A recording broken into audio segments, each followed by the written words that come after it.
Hey guys, it's Scott with the Davidson Real Estate team, and I'm out here with Brent McCallum today. He's with GOL Security, and they're a vector company, a vector alarm company. And I know I normally bring you houses to show, and I'm walking you through them and stuff like that. But actually, I'm going to do something more fun today because I've actually been curious. How do you break into a house? So don't you think this will go viral? I'm going to show you how to break into a house, okay? Wait a minute, Scott. No. We're not actually going to break in the house. What I said was we need to think like a criminal, not actually become one. Oh. That's not as fun. Not as fun, but better than a life in prison.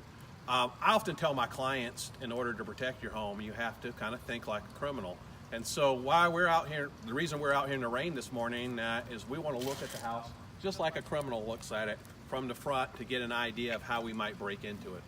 All right, cool. Well, let's just kick in the front door then. Perfect.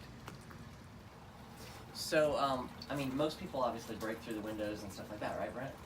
Well, actually, Scott, a lot of break-ins kind of happen right around the front door. And in fact, I'll take it a step further. We don't even have to break in the house. Look. Oh. Just take that with us. There's a felony committed right there.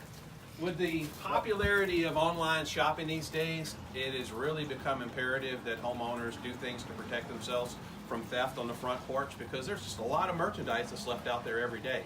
So the first thing that you can do is, A, simply don't have something delivered to your home and left on the front porch. See if you can deliver it to your work address, to a neighbor who's at home during the daytime, or a relative, or maybe to one of the P.O. box type places, and let them receive it. Now if you... Yeah, no.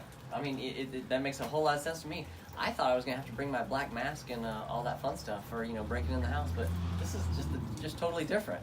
And this is the typical MO of a burglar. They'll come during the daytime. They're coming into the neighborhood while you're leaving for work, and this is their time to go to work.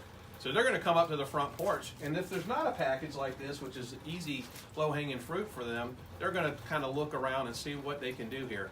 So for instance, I'm going to look into the home here, and I'm going to see if I see any lights on.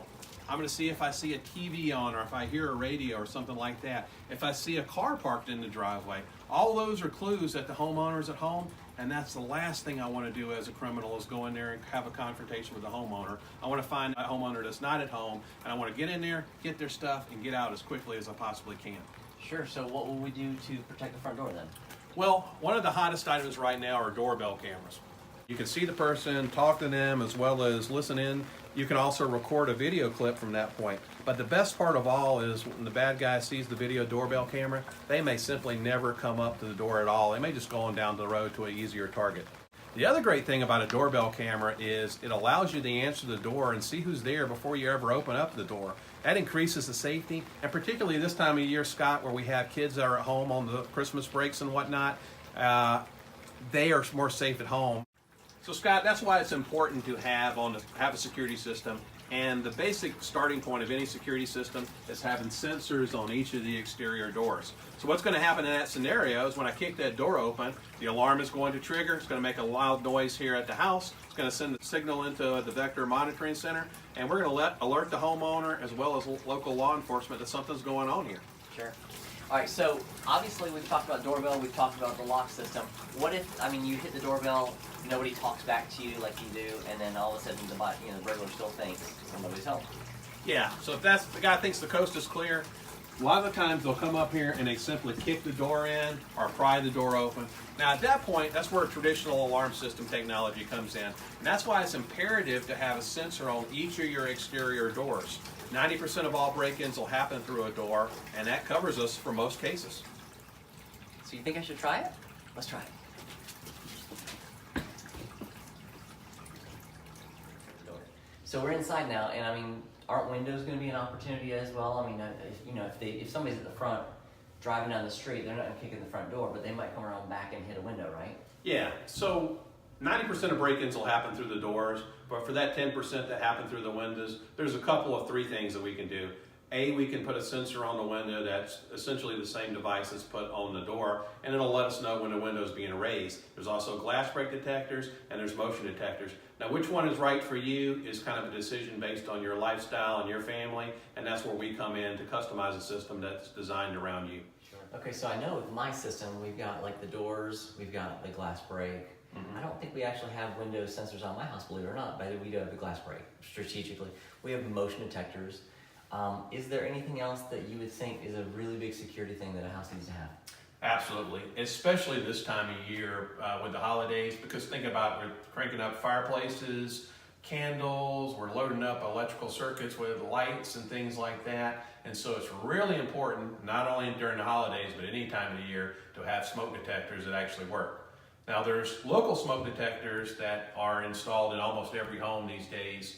But what I'm really talking about is having a monitored smoke detector like what we've got above us here. What happens with that is the same thing as with a burglar alarm. It detects fire early on, sends a signal in, and we get the fire department out here, hopefully to take care of things before you come back to a really bad situation.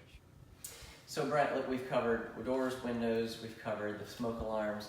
Is there any little small, extra little finishing out tips that we could probably give everybody that maybe instead of even spending a lot of money, just the simplest things that will keep their house a little safer?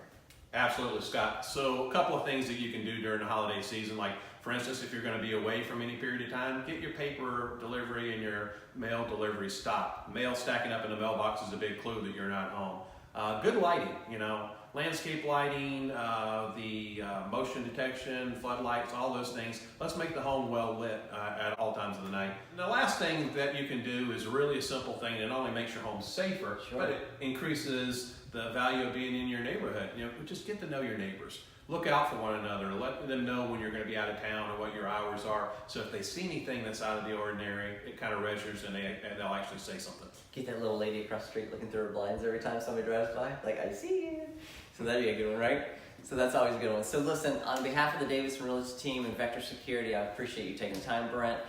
We just hope you guys have a safe holidays. And obviously, we include Brent's card in all of our buyer and seller packets, so we'll make the connection there. I'll put his phone number on the screen as well, so if you need to get in touch with him or ask any additional questions, you can ask those questions.